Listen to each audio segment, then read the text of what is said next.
Welcome to Grunk TV, the entertainment hub for news, views, reviews, and gossip. Don't forget to like, share, and subscribe, and turn on your notification bell. Welcome back to Grunk TV. Police charge Westmoreland man for threatening woman. A Westmoreland man has been charged after pointing a gun at a woman during a dispute between the two. He is 24-year-old Rohan Smith of Big Bridge, Savlamar in Westmoreland. Smith has been charged with assault at common law and illegal possession of firearm. Reports from the Savlamar police are that about 1:30 p.m. on Sunday, January 31st, Smith was at the woman's house in Landillo, Phase 3, when they got into an argument. Smith allegedly pulled a firearm and pointed at the complainant and threatened to kill her. The complainant left the house and made a report to the police. Smith was later arrested and charged after he was pointed out by the complainant on an identification parade. The Kingston West Police are trying to determine whether the shooting of two higglers on Sunday was linked to the killing of Harry McLeod, said to be the close associate of convicted drug lord Christopher Dodos Coke. Gunmen shot dead 18-year-old Shavar Burt while he was standing at the food cart on West Street.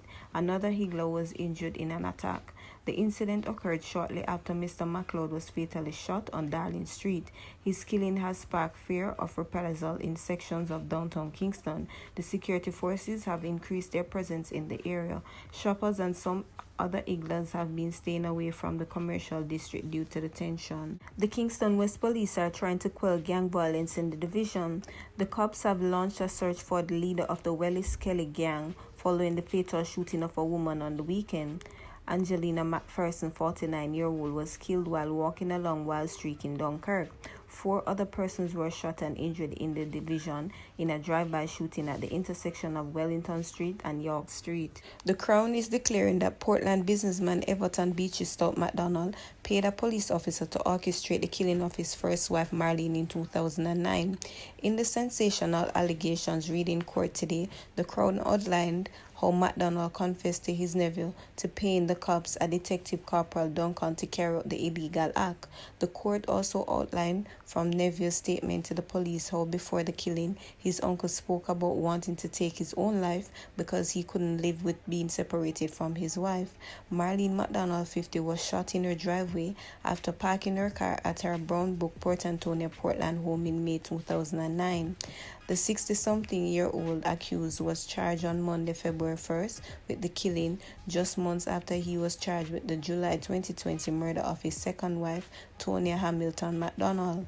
McLeod appeared via Zoom today in the Home Circuit Court in downtown Kingston, where the case was mentioned for the first time since he was charged on Monday. McDonald's nephew, who is the prosecution said met his demise after giving the statement in 2009, told the police that his uncle was depressed due to the separation from Marlene. He said his uncle told him that he was intending to hang himself because separation is harder than death. The nephew, whose name was not disclosed in court, said this led him to his uncle to see an Obeahman and that the uncle told the Obeahman that he was going to kill himself.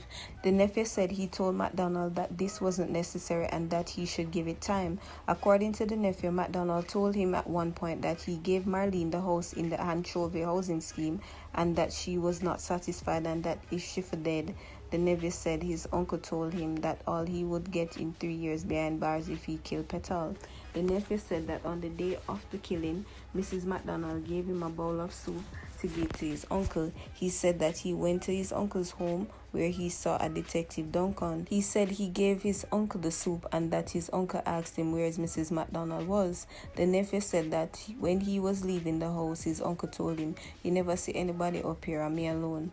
The witness said that prior to this, he went to his uncle's house where he saw Detective Duncan standing in the doorway. He said the officer spoke to his uncle on seeing him and that his uncle told the detective, "I'm a right-hand man, him good." The nephew said he entered the living room and saw 2 young men he'd never met before. The nephew said shortly after Marlene's killing, he received a telephone call and went to his uncle's house where he saw him with the weed killer, Gramazone, and a length of rope. He said his uncle expressed regret over the killing of his wife. He said that on the other occasion, his uncle told him that he wished he could take back his money from Duncan and get back his wife. Musar McKillar, the nephew said, McDonald told him, to which he responded, I know your killer, a gunman killer. The court was told that McDonald replied by saying that he paid to have his wife killed because she was going to leave him and that he didn't want her to be with anyone else. He said also that on another occasion his uncle attempted to take his own life by carbon monoxide poisoning inside his vehicle. He said he resuscitated his uncle, who started to cry. "I can't take this no more. Look where my life come to," he said. McDonald lamented. McDonald's case will be mentioned on March 22nd when a bail application will be made on his behalf. The accused is represented by Bert Samuels and his junior Matthew Hyatt. 59-year-old Hugh Frazer, a businessman of Westgate Hill, Montego Bay, St. James, is scheduled to appear in the St. James Parish Court on Wednesday, February 10 to answer to drug charges. On Friday, January 29, the Narcotics Police arrested Frazer at about 7:15 p.m. during an anti-narcotics operation along the Flanker Main Road in the parish. Reports said that Frazer was driving a high-end motor car and was signaled to stop. He complied and the occupants and the vehicle were searched and 11 packages of compressed cocaine weighed about 11 kilograms were reportedly found. The illicit drug has an estimated street value of over $80 million.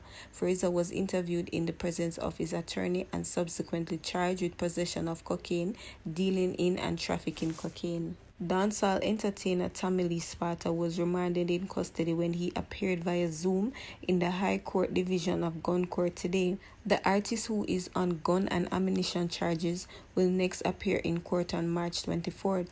Tommy Lee, whose birth name is Leroy Russell, was arrested on December 14, 2020 by members of the JCF Specialized Operations Unit. He was apprehended after a Toyota Mark X motorcar in which he was traveling was intercepted on Holborn Road in St. Andrew.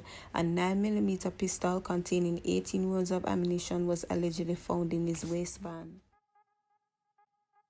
As far as we know, and as it's been reported to us, there was no real cargo on board.